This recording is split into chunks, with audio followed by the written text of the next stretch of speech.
Hello दोस्तों, स्वागत है आपका स्टोरी बुनकर चैनल में।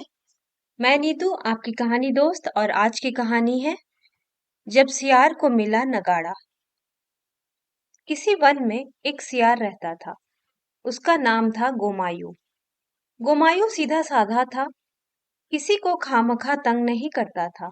इसलिए वह थोड़ा अलग अलग रहता था और जंगल में अकेला घूमता था।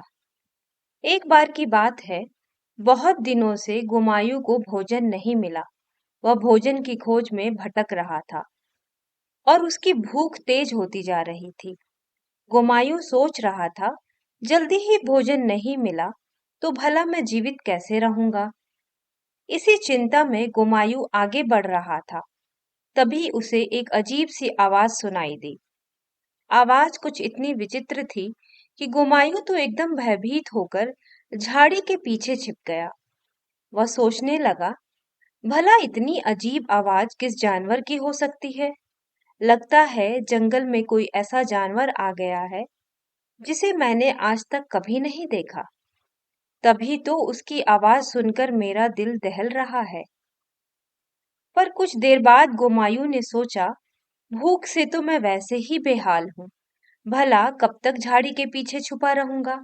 हिम्मत करके बाहर निकलता हूँ। अब जो होगा देखा जाएगा।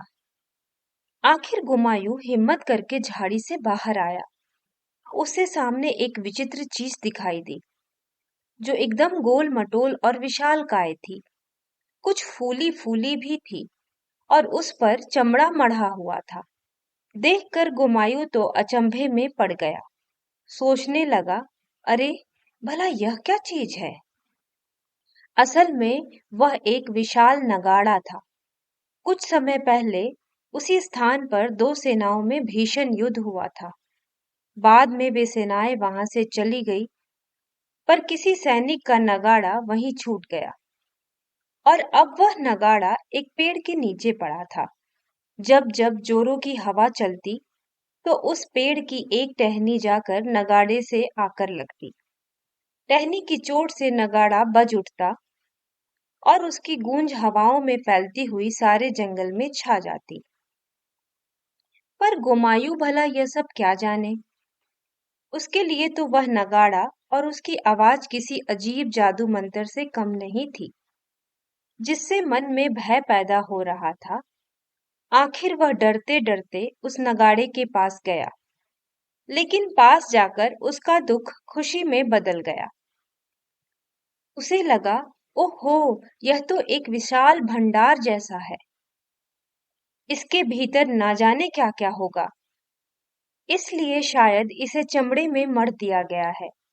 जल्दी से यह चमड़ा काटता हूँ, फिर तो अंदर से खाने पीने की इतनी चीजें निकलेंगी कि समझो पूरे साल भर का मेरा प्रबंध हो गया।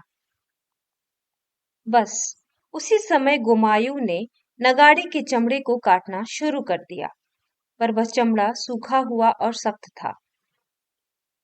उसे बहुत ताकत लगानी पड़ी और दिन भर के श्रम के बाद जब उसने चमड़े को काटा तो भीतर झांकने पर हक्का बक्का रह गया, क्योंकि अंदर तो खाली पोल के सिवा कुछ न था।